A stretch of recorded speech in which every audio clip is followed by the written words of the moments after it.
Hello there, Currency Mavericks. This is Rob Reinhold. It is December 3rd, 2024.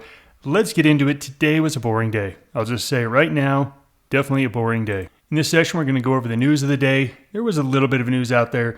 We'll take a look at where the markets are right now. We are definitely in a pause at the moment. And we're going to see if there's anything at all worth trading. Spoiler alert, probably not, but we're going to look through everything.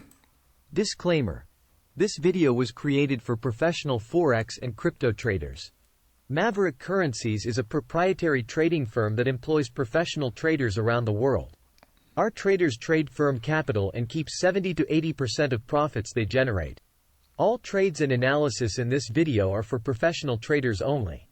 If you are interested in becoming a professional Forex and currency trader for Maverick, click the apply button in the video description. Let's break down what happened today. All right, let's take a look at the news first. So I want to talk about this US ISM number we got yesterday. So it was much stronger than expected, but still below the 50 level. So above 50 means growth, below 50 means contraction. Look, this number's been below 50 for a long time, like 24 months, long time. We're getting back up to the 50 area, which is good news for growth. We also got prices that have been very strong in the ISM report actually fell quite a bit. So when you take a look at that, that's exactly what the Fed wants to see. Stronger growth with lower prices, that's what it wants to see. We also got the US JOLTS jobs report, and that was moving up. So this JOLTS job report has been moving down for about the last year and a half, from above 10 million all the way down. It was supposed to fall again this month, but it actually picked up a little bit. This isn't inflationary yet, but it's definitely something the Fed's going to be watching. Having more jobs posted out there is actually a sign of economic strength. So we are still getting economic strength out of the U.S. with falling prices. That's why we've seen the bond markets come down from 4.4% all the way down to the 4.1% area. And then last on our list of news of the day, we got the Swiss CPI. It came out exactly at estimates, negative 0.1%. Again, the Swiss National Bank is one of the more dovish central banks out there, but remember, they only meet 4 times a year, so we're not going to hear from them until the next meeting. So overall, we just didn't have a lot of movement today. If you take a look at these numbers, we're talking about small numbers, up 0.22%. So the pound was the strongest, and the CAD was the weakest. So if you pair these two together and you got it perfect, that's a 0.4% range between the two. That's too small. That's too small. Take a look at dollar, yen, euro. They virtually didn't move. The Kiwi moving only 0.1%. This was a total pause of a day. And it wasn't just in Forex. It was across the board. S&P, the VT World Index, crypto's down 0.3%. That's zero in crypto world. That's a tiny move. Gold, as you can see, we got little movement today in a lot of assets. Oil was the big mover, up 2.6%. But then we even come into the cryptos that have been the best trade lately. And you can see 1% is just not worth going after in the world of cryptocurrency. So did anything change? On a day like today, nothing really changed. I mean, take a look at this S&P chart. If we take a look at where we've been, once we got this bounce off this support line, we went bullish. Hey, bullish. Okay, here's a doji, no confirmation candle after. Here's a red candle, no confirmation after. So the last 3 days, you can see what's happening is we are running out of a little bit of gas, meaning the candles are getting smaller. However, we're not falling. This is a very stubborn market that is grinding higher. And whenever I see this kind of price action, the most likely thing to happen is a blow off top. As you can see, we're not pulling back. We should have pulled back here. We could have pulled back here. The buyers are still coming in. So what's happening is the shorts, they're getting pinned. They're getting stuck. And at some point, the shorts will have to cover. And that's where we typically see a blow off top. And then we're going to likely get a deeper pullback. So at this point, it is nothing but bullish here in equities. But granted, it's a slower grind at this point. And the more it continues to grind, the tougher it's going to be for the shorts to stay in. When the shorts cover, there'll be that explosive blow off top, and then we're likely to get a pullback from that point. So at this point, again, I don't see really any reason to bet against equities going higher. There's just no reason at all whatsoever here. If we're taking a look at the calendar, there's not a lot on our calendar. We do have Australia GDP coming out at 7:30 p.m. Eastern Time. If you're trading the Aussie or looking to trade the Aussie, this is going to be a big report. I am going to be watching the Aussie tonight at this time, looking for potential trade. Other than that, you can see overnight, tomorrow morning, not a whole lot. Okay, we get services PMI out of the US. We get some central bank speak. I just don't see anything here on this calendar that's telling me that there's going to be a big shock to the system to where we either get a move higher or a move lower. I just don't see anything on the calendar here or even on the charts to tell us that there's really anything to do differently here. So let's go ahead and take a look at some of the currencies that look a little bit interesting and see if we can pair up the strongest against the weakest. Now I'm going to start with, let's start with Bitcoin. So when we were right up at 100,000, I said, you know what? I'm not chasing it here. I'm waiting for a pullback to around the 91,000 area. And we got that pullback. Now what we did not get is we did not get a new swing high. So at this point, we're looking here. At this point, this is nothing but a base. That's all it is. It's a base. And the play here would be, if it gets down to the bottom of the base, you could definitely take a look at an entry point back in the 9250, 92,500, 91,000, somewhere in here. And then if it breaks, you get the heck out. That's a clear sign that it's going to break down and not break higher. But if it is just high basing here, these low points in the chart are beautiful points to take longs, because if you do get the breakout, you have such a comfortable cost basis that it makes it really nice. So I like the trade. I don't think it's a great trade here, but it's a decent trade if you can get in down here. Other than that, if you take a look at any of the cryptos, I hate these long lower and upper shadows. These are just stop triggering candles. I don't like that. Ethereum's pulling back. Litecoin has had its run. It's pulling back. Okay, Litecoin could be a decent long, but again, I like Bitcoin better here still. If we go into the world of currencies, I'm going to start out with what is ironically my favorite currency at the moment, the yen. The yen should not be my favorite currency to go long.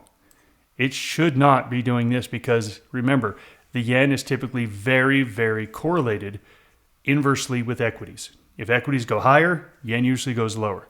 It's been probably the best correlation we've seen over the past decade. Right now, and we called it last week or 2 weeks ago, we thought yen was going to move higher because it wasn't falling. And sure enough, you can see yen rising here. Okay, we've had a run. We got a little doji here. At this point, again, it's one of two things. It's a base or it's a pullback. We don't know which one. So for me, yen, I like it quite a bit. I'm just waiting for a pullback in yen.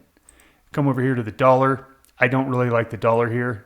As you can see, we are just hanging out in this base area. We bounced off the bottom, but it is not a very encouraging bounce. And if you were to overlay the 10-year US bond on this, I don't like where the US bond is either. As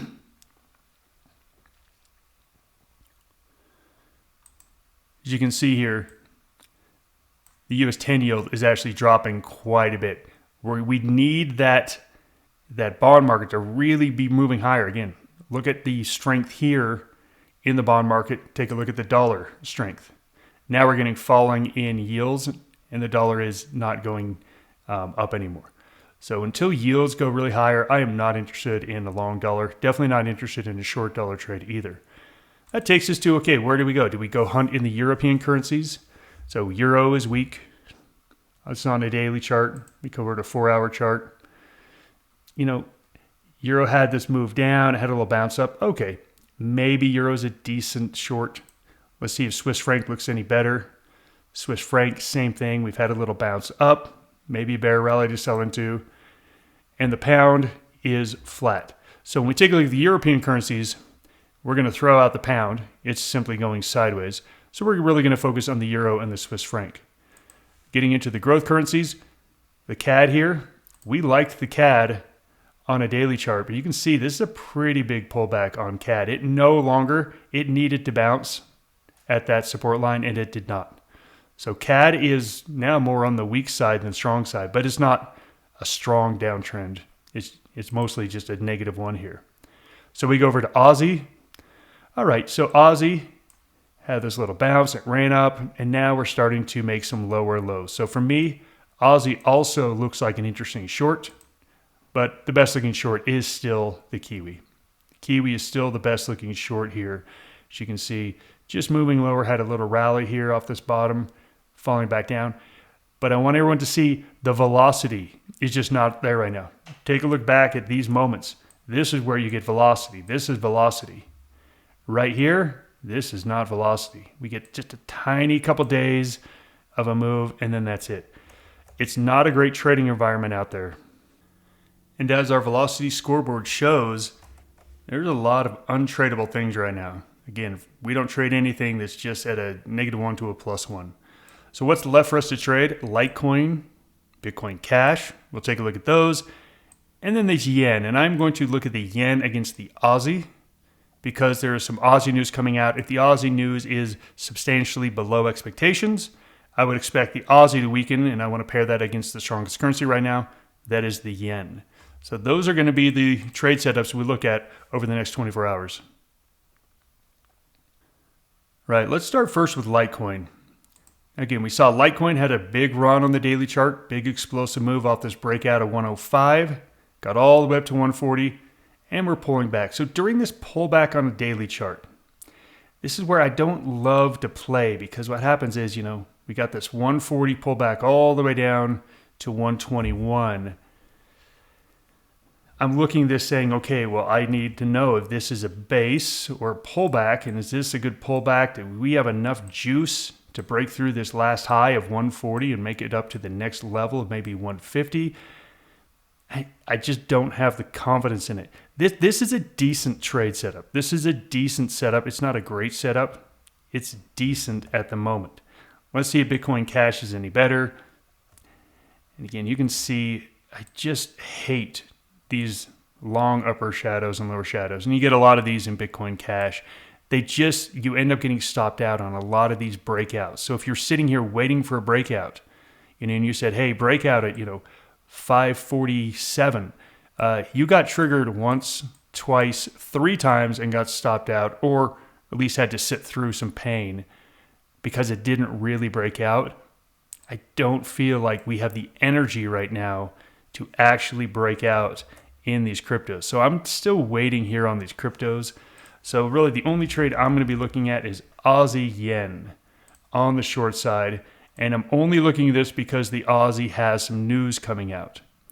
Now on the daily chart, it's not at a real area I love to short, but I'm still willing to look at it short. We definitely are weak, definitely have a trend to the downside, which I do love. The big question is, have we based long enough to really have a nice setup? And, these are 4-hour charts, so, this is basically 2 days. So I'm really looking at, where is the bottom of this? We do have 2 long lower shadows underneath this little base here. With news, I'm okay getting in, maybe at a 96.50. 96.50 right in here. Fully knowing that, yes, we could hit those bases and come back up, but as long as I have a stop that's liberal enough, maybe up here at the 97.50 area, I can sit through a lot of, whipsaw. Look, you could sit through this move if you got in on this candle and then it plunged and then bounced. If you got in on this candle, you're still okay because your stop's somewhere up in here. You're still fine. You've still got time on your side. The trend is still working for you. So for me, 96.50 would be where I'd be hanging out with at least an alert to let me look at it. Remember, major news coming out, GDP report at 7:30 p.m. Eastern Time on the Aussie. So some days are diamonds and some days are stones. That's an old, I know John Denver. I'm sure someone else read it before that. Old John Denver song. Some days are diamonds, some days are stones. Guess what? This day was not a diamond, and the next 24 hours is not some of the best trading periods I've seen. It frankly is not a good trading period. So this is where you want to be very selective if you do any trades. If you have some rules, maybe you're doing like a half position size trade. If you just can't sit on your hands, then ratchet your position size down. If you just can't sit on your hands, I'd much rather see you sit on your hands. But look, some days are diamonds, some days are stones. I still think the next big move in equities is a blow off top. We'll see if that happens. If that happens, it's where I'm finally going to get my pullback in the yen. So let's say we get a big blow off top. The yen drops 1%. Now I'm really excited about going long yen because we've had a very strong currency that's getting a little bit of relief. I really want to be looking for that trade next. That is the currency recap. Thanks for joining me. Goodbye, everyone.